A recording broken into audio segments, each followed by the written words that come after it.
Hi friend, welcome to Kavyanayana cooking channel. ನಾನು ಸುಷ್ಮಾ. ಬನ್ನಿ ಇವತ್ತು ಮಾವಿನಕಾಯಿನ ಉಪ್ಪಿನಕಾಯಿನ ಮಾಡ್ಕೊಳ್ಳೋಣ.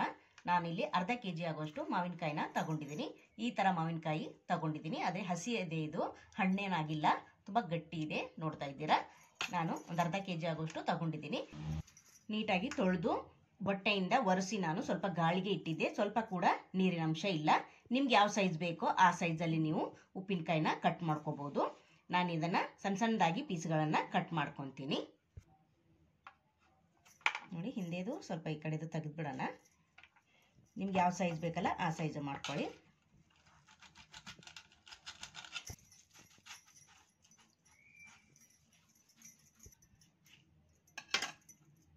ನೋಡಿ, ಈ ಥರ ಕಟ್ ಮಾಡ್ಕೊಂಡಿದ್ದೀನಿ.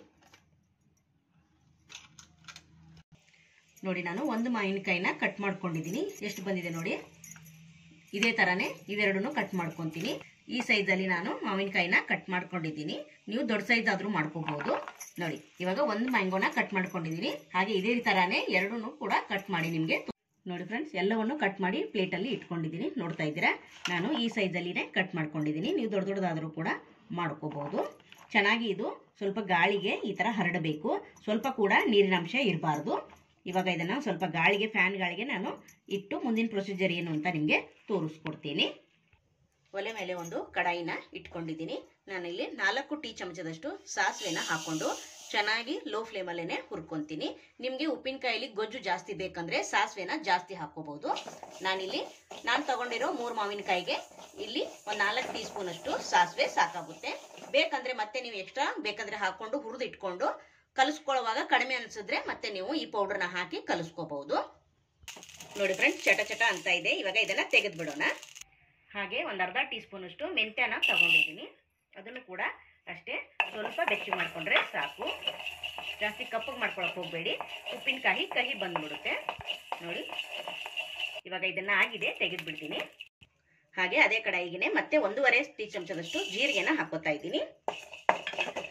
ಇನ್ನು ಯಾರೆಲ್ಲ ಚಾನಲ್ಗೆ ಸಬ್ಸ್ಕ್ರೈಬ್ ಮಾಡ್ಕೊಂಡಿಲ್ಲ ಪ್ಲೀಸ್ ಹೋಗಿ ಸಬ್ಸ್ಕ್ರೈಬ್ ಮಾಡ್ಕೊಳ್ಳಿ. ಬೆಲ್ ಐಕನ್ನ ಪ್ರೆಸ್ ಮಾಡಿ ಆಲ್ ಅನ್ನೋ ನೋಟಿಫಿಕೇಶನ್ ಸೆಲೆಕ್ಟ್ ಮಾಡ್ಕೊಂಡ್ರೆ ನಾವು ಹಾಕೋ ವಿಡಿಯೋ ಎಲ್ಲ ಮೊದಲು ನಿಮಗೆ ಬರ್ತದೆ ಫ್ರೆಂಡ್ಸ್. ಆಗ ಎಲ್ರಿಗಿಂತ ಮುಂಚೆ ನೀವೇ ನೋಡ್ಬೋದು. ನೋಡಿ, ಒಲೆನ ಆಫ್ ಮಾಡ್ಕೊಂಡಿದ್ದೀನಿ. ಚಟ ಚಟ ಅಂತ ಇದೆ, ಸಾಕು. ಇವಾಗ ಇದನ್ನು ಕೂಡ ತೆಗೆದು ನೋಡಿ, ಒಂದು ಮಿಕ್ಸಿ ಜಾರನ್ನ ತಗೊಂಡಿದ್ದೀನಿ. ಸ್ವಲ್ಪ ಕೂಡ ನೀರಿನ ಅಂಶ ಇರಬಾರ್ದು. ಜಾರಲ್ಲಿ ನೀಟಾಗಿ ವಾಶ್ ಮಾಡಿಕೊಂಡು ಒಣಗಿಸಿ ತಗೊಳ್ಳಿ. ಇವಾಗ ಹುರ್ಕೊಂಡು ಬಂದಿರೋದನ್ನೆಲ್ಲ ಇದರಲ್ಲಿ ಹಾಕೊಂಡು ನಾನು ಇದನ್ನ ಪುಡಿ ಮಾಡ್ಕೊಂಡು ಬರ್ತೀನಿ. ಹಾಗೆ ನಾವು ಪುಡಿ ಮಾಡ್ಕೊಂಡು ಬರಬೇಕು, ನೀರೇನು ಹಾಕೋ ಹಾಗಿಲ್ಲ. ನೋಡಿ, ಇವಾಗ ನೈಸ್ ಆಗಿ ಪೌಡ್ರ್ ಮಾಡ್ಕೊಂಡು ಬಂದಿದ್ದೀನಿ. ನೋಡಿ, ನಾನು ಇಷ್ಟು ಪೌಡ್ರನ್ನ ಮಾಡ್ಕೊಂಡು ಬಂದಿದ್ದೀನಿ. ನೈಸ್ ಆಗಿ ಪೌಡರ್ ಆಗಿದೆ, ನೋಡ್ತಾ ಇದ್ದೀರಾ. ಪೌಡ್ರನ್ನ ಒಂದು ಪ್ಲೇಟ್ಗೆ ಎತ್ತಿಟ್ಕೊಂಡಿದ್ದೀನಿ. ಮತ್ತೆ ಅದೇ ಮಿಕ್ಸಿ ಜಾರಿಗೆ ನಾನಿಲ್ಲಿ ಒಂದು 1/4 ಕಪ್ ಆಗೋಷ್ಟು ಕಲ್ಲುಪ್ಪನ್ನ ತಗೊಂಡಿದ್ದೀನಿ. ಅಂದರೆ ಉಪ್ಪಿನಕಾಯಿಗೆ ಕಲ್ಲುಪ್ಪು ಬಳಸೋದ್ರಿಂದ ತುಂಬ ಚೆನ್ನಾಗಾಗುತ್ತೆ.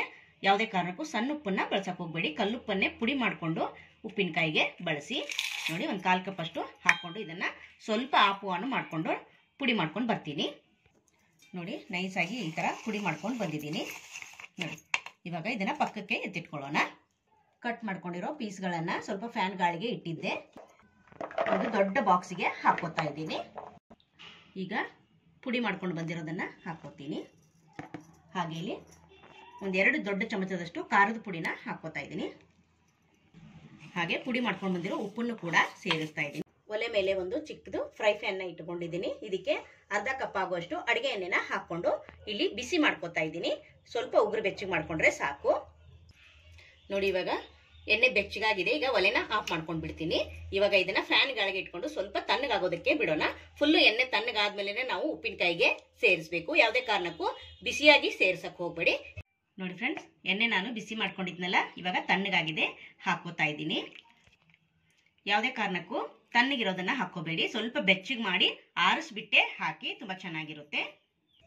ಕಟ್ಟಿಗೆ ಸ್ಪೂನಿಂದಾನೇ ನಾವಿಲ್ಲಿ ಮಿಕ್ಸ್ ಮಾಡ್ಕೋಬೇಕು. ಯಾವುದೇ ಕಾರಣಕ್ಕೂ ಸ್ಟೀಲ್ ಸ್ಪೂನಲ್ಲಿ ಬಳಸಬಾರ್ದು. ಇವಾಗ ನೋಡಿ, ಚೆನ್ನಾಗಿ ಮಿಕ್ಸ್ ಮಾಡ್ಕೊಳ್ಳೋಣ. ಇವಾಗ ಡ್ರೈ ಅನ್ನಿಸ್ತಾ ಇರುತ್ತೆ. ನಾವು ಡೈಲಿ ಬೆಳಗ್ಗೆ ಇದನ್ನ ಮಿಕ್ಸ್ ಮಾಡ್ತಾ ಮಾಡ್ತಾ ಸ್ವಲ್ಪ ದಿನಕ್ಕೆ ನಮಗಿದು ಚೆನ್ನಾಗಿ ಗೊಜ್ಜೆಲ್ಲ ರೆಡಿಯಾಗಿ ಎಣ್ಣೆ ಎಲ್ಲ ಬಿಟ್ಕೊಳ್ಳುತ್ತಲ್ವ, ಅವಾಗ ನಮ್ಗೆ ಉಪ್ಪಿನಕಾಯಿ ರೆಡಿ ಆಗುತ್ತೆ ಫ್ರೆಂಡ್ಸ್. ನೋಡ್ತಾ ಇದ್ರೆ ಇವಾಗ ಸ್ವಲ್ಪ ಡ್ರೈ ಅನ್ನಿಸ್ತಾ ಇದೆ ಅಲ್ವಾ. ನೋಡಿ, ಒಂದು 15 ದಿವಸ ಇದನ್ನ ಈ ತರ ಮುಚ್ಚಿ ಇಡೋದು. ಹಾಗೆ ದಿವಸನೇ ಬೆಳಗ್ಗೆ ಸೊ ಬಿಸಿಲಿರುವಾಗಲೇ ಇದನ್ನ ಓಪನ್ ಮಾಡ್ಕೊಂಡು ನೋಡಿ ಈ ತರ ಚೆನ್ನಾಗಿ ಈ ತರ ಕೈ ಆಡಿಸ್ಬೇಕು. ನೋಡಿ ಇವಾಗ ಚೆನ್ನಾಗಿ ನಾನು ಮಿಕ್ಸ್ ಮಾಡಿ ಇಟ್ಕೊಂಡಿದ್ದೀನಿ. ಇವಾಗ ಇದನ್ನ ಮುಚ್ಚಳ ಮುಚ್ಚಿ ನಾನು ಒಂದು 15 ದಿವಸ ಹೀಗೆ ಇಡ್ತೀನಿ. ಅಂದ್ರೆ ನಾವು ಬೆಳಗ್ಗೆ ಮತ್ತೆ ಇದನ್ನ ಓಪನ್ ಮಾಡಿಬಿಟ್ಟು ಮಿಕ್ಸ್ ಮಾಡಬೇಕು, ಹಾಗೆ ಮತ್ತೆ ಮುಚ್ಚಿಡಬೇಕು. ಇದನ್ನ ತಂಪು ಇರುವಾಗ ಹಾಗೆ ಮಳೆ ಬರೋ ಟೈಮಲ್ಲಿ ಓಪನ್ ಮಾಡಿ ಮಿಕ್ಸ್ ಮಾಡಬೇಡಿ. ಆದಷ್ಟು ಬಿಸಿಲು ಇರುವಾಗ್ಲೇನೆ ಓಪನ್ ಮಾಡಿ ಈ ತರ ಚೆನ್ನಾಗಿ ಮಿಕ್ಸ್ ಮಾಡಿ ಮತ್ತೆ ಇದನ್ನ ಮುಚ್ಚಿಡಬೇಕು. ನಾನು ನಿಮಗೆ ಒಂದು 3 ದಿನ ಬಿಟ್ಟು ತೋರಿಸ್ತೀನಿ ಯಾವ ತರ ಆಗಿದೆ ಅಂತ. ನಿಮಗೆ ನಾನು 3 ದಿನದಲ್ಲಿ ನಿಮಗೆ ತೋರಿಸ್ಕೊಡ್ತೀನಿ ಯಾವ ತರ ಉಪ್ಪಿನಕಾಯಿ ಆಗಿದೆ ಇದು ಅಂತ. ಇವಾಗ ಇದನ್ನ ನಾನು ಮುಚ್ಚಿ ಸ್ಟೋರ್ ಮಾಡ್ತೀನಿ. ನೋಡಿ ಇವಾಗ ಇದನ್ನ ಮುಚ್ಚಿ ಇಡ್ತಾ ಇದ್ದೀನಿ. ಮತ್ತೆ ನಾನು ನಾಳೆ ಬೆಳಗ್ಗೆ ಓಪನ್ ಮಾಡಿಕೊಂಡು ಚೆನ್ನಾಗಿ ಮತ್ತೆ ಮಿಕ್ಸ್ ಮಾಡಿ ಮತ್ತೆ ಮುಚ್ಚಿ ಇದೇ ತರನೇ ಇಡ್ತೀನಿ. ಒಂದು 15 ದಿನದವರೆಗೂ ನಾವು ಈ ತರನೇ ಮಾಡ್ತಾ ಇದ್ರೆ ನೀವು ಸೇಮ್ ಅಂಗಡಿಯಲ್ಲಿ ತರ್ತೀರ ನೋಡಿ ಉಪ್ಪಿನಕಾಯಿ, ಅದೇ ಟೇಸ್ಟೇ ಕೊಡುತ್ತೆ ಇಲ್ಲಿ. ಇವಾಗ ಇದನ್ನ ಟೈಟ್ ಆಗಿ ಮುಚ್ಚಳ ಮುಚ್ಚಿ ನಾನು ಇಡ್ತೀನಿ. ನಿಮ್ಗೆ 3 ದಿವಸ ಆದ್ಮೇಲೆ ನಾನು ನಿಮ್ಗೆ ತೋರಿಸ್ಕೊಡ್ತೀನಿ. ನೋಡಿ ಫ್ರೆಂಡ್ಸ್, ಇವತ್ತಿನ 4ನೇ ದಿನಕ್ಕೆ ನಾನು ಉಪ್ಪಿನಕಾಯಿನ ತೋರಿಸ್ಕೊಡ್ತಾ ಇದ್ದೀನಿ. ಡೈಲಿ ನಾವು ಓಪನ್ ಮಾಡಬೇಕು, ಚೆನ್ನಾಗಿ ಮಿಕ್ಸ್ ಮಾಡಬೇಕು, ಹಾಗೆ ಮತ್ತೆ ಮುಚ್ಚಿ ಇಡಬೇಕು.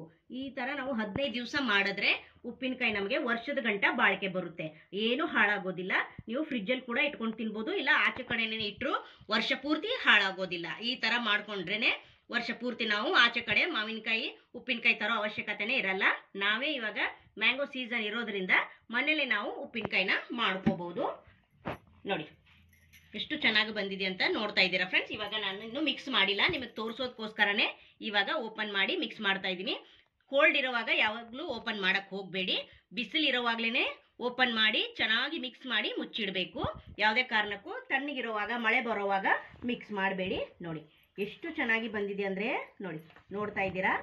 ಆಚೆ ಕಡೆ ಮಾರ್ಕೆಟಲ್ಲಿ ಸಿಗೋ ಥರಾನೇ ಉಪ್ಪಿನಕಾಯಿ ರೆಡಿ ಆಗಿದೆ ಫ್ರೆಂಡ್ಸ್. ಘಮ ಅಂತಿ ಸಖತ್ತಾಗಿ ಬರ್ತಾ ಇದೆ, ಮನೆ ತುಂಬ ಸೂಪರ್ ಆಗಿ ಬಂದಿದೆ. ನೋಡಿ ಈ ತರ ಮಿಕ್ಸ್ ಮಾಡಿ ಮಾಡಿ ಇಡಬೇಕು ಫ್ರೆಂಡ್ಸ್. ನೋಡಿ ವಾವ್ ಸೂಪರ್. ನಾನಿವಾಗ ಇದನ್ನ ಒಂದು ಬೌಲ್ಗೆ ನಿಮಗೂ ಹಾಕಿ ತೋರಿಸ್ತೀನಿ ಎಷ್ಟು ಚೆನ್ನಾಗಿ ಬಂದಿದೆ ಅಂತ. ನೋಡಿ ನೀವು ಗಾಜಿನ ಬಾಕ್ಸ್ ಅಲ್ಲಿ ಹಾಕಿ ಇಟ್ಕೊಳ್ಳಿ, ತುಂಬಾ ಚೆನ್ನಾಗಿರುತ್ತೆ. ಪ್ಲಾಸ್ಟಿಕ್ ಜಾರ್ಗೆ ಹಾಗೆ ಪ್ಲಾಸ್ಟಿಕ್ ಬೌಲ್ಗೆ ಹಾಕೊಳ್ಳಕ್ ಹೋಗಬೇಡಿ. ಯಾವುದೇ ಕಾರಣಕ್ಕೂ ಗ್ಲಾಸ್ ಜಾರ್ಗೆನೆ ಹಾಕೊಳ್ಳಿ, ಜಾಸ್ತಿ ದಿನ ಸ್ಟೋರ್ ಮಾಡ್ಕೊಂಡು ಇಟ್ಕೊಬಹುದು. ನೋಡಿ ನೋಡ್ತಾ ಇದ್ದೀರಾ ಫ್ರೆಂಡ್, 3 ಮಾವಿನಕಾಯಿನ ಬಳಸಿ ನಾನು ಉಪ್ಪಿನಕಾಯಿನ ವರ್ಷ ಪೂರ್ತಿ ಆಗೋ ತರ ಯಾವ ತರ ಮಾವಿನಕಾಯಿ ಉಪ್ಪಿನಕಾಯಿ ಮಾಡೋದು ಅಂತ ತೋರಿಸ್ಕೊಟ್ಟಿದ್ದೀನಿ. ತುಂಬಾ ಅಂದ್ರೆ ತುಂಬಾ ಚೆನ್ನಾಗಿದೆ. ಟೇಸ್ಟ್ ಮಾತ್ರ ಸೇಮ್ ಅಂಗಡಿಯಲ್ಲಿ ತರ್ತೀವಿ ನೋಡಿ ಅದೇ ಟೇಸ್ಟ್ ಅಲ್ಲೇ ಇದೆ ಫ್ರೆಂಡ್ಸ್. ನೋಡ್ತಾ ಇದ್ದೀರಾ ನೋಡಿ, ಇವಾಗ ನಿಮಗೆ ಕಾಣಿಸ್ತಾ ಇದೆ ಅನ್ಕೋತಾ ಇದ್ದೀನಿ. ನೋಡಿದ್ರ ಫ್ರೆಂಡ್ಸ್, ನಿಮಗೆ ತೋರಿಸ್ಕೋದಕ್ಕೋಸ್ಕರ ನಾನು ಬೌಲ್ಗೆ ಹಾಕಿ ತೋರಿಸಿದ್ದೀನಿ. ನೋಡಿ 3-4 ದಿನಕ್ಕೇನೆ ಎಷ್ಟು ಚೆನ್ನಾಗಿ ಬಂದಿದೆ. ಇನ್ನು 15 ದಿನದವರೆಗೂ ನಾವು ಇಟ್ಕೊಂಡು ಈ ತರ ಮಿಕ್ಸ್ ಮಾಡ್ತಾ ಇಟ್ಕೊಂಡ್ರೆ ತುಂಬಾ ರುಚಿಯಾಗಿ ಸೇಮ್ ಆಚೆ ಕಡೆಯಿಂದ ತರೋ ತರಾನೇ ಉಪ್ಪಿನಕಾಯಿನ ನಾವು ಮನೆಯಲ್ಲೇ ಯಾವ ತರ ಮಾಡೋದು ಅಂತ ತೋರಿಸ್ಕೊಟ್ಟಿದ್ದೀನಿ. ನೀವು ಕೂಡ ಒಂದ್ಸತಿ ಟ್ರೈ ಮಾಡಿ ನೋಡಿ ಫ್ರೆಂಡ್ಸ್. ಇನ್ನೊಂದು ಸ್ವಲ್ಪ ಉಳಿದಿದೆಯಲ್ಲ ಅದನ್ನ ಗ್ಲಾಸ್ ಬೌಲ್ಗೆ ಹಾಕೊಂತೀನಿ. ಉಳಿದಿರೋದನ್ನ ನೋಡಿ ಈ ತರ ಗ್ಲಾಸ್ ಜಾರ್ಗೆ ಹಾಕೊಂಡು ಇಟ್ಕೊಳ್ಳಿ, ತುಂಬಾ ಚೆನ್ನಾಗಿರುತ್ತೆ. ವರ್ಷದವರೆಗೂ ಮಾವಿನಕಾಯಿ ಉಪ್ಪಿನಕಾಯಿ ಕೆಡೋದೇ ಇಲ್ಲ ಫ್ರೆಂಡ್ಸ್. ಇದೇ ತರ ಸೇಮ್ ಪ್ರೊಸೀಜರ್ ಅಲ್ಲಿನೇ ನೆಲ್ಲಿಕಾಯಿ ಉಪ್ಪಿನಕಾಯಿ ಕೂಡ ಮಾಡ್ಕೋಬಹುದು, ಅದು ಕೂಡ ತುಂಬಾ ಚೆನ್ನಾಗಿ ಬರುತ್ತೆ. ನೋಡಿ ನೋಡ್ತಾ ಇದ್ದೀರಾ ಎಷ್ಟು ಸಖತ್ತಾಗಿ ಬಂದಿದೆ. ಪರಿಮಳ ಅಂತಿ ಸಖತ್ತಾಗಿ ಬರ್ತಾ ಇದೆ ಫ್ರೆಂಡ್ಸ್. ವಾವ್. ನೋಡಿ ಫ್ರೆಂಡ್ಸ್, ಎಲ್ಲ ಜಾರ್ಗೆ ಹಾಕೊಂಡಿದ್ದೀನಿ. ನೋಡ್ತಾ ಇದ್ದೀರಾ. ಇವಾಗ ಟೈಟ್ ಆಗಿ ಇದನ್ನ ಮುಚ್ಚಳ ಮುಚ್ಚಿ ನಾವು ಇದನ್ನ ಯೂಸ್ ಮಾಡ್ಕೋಬಹುದು.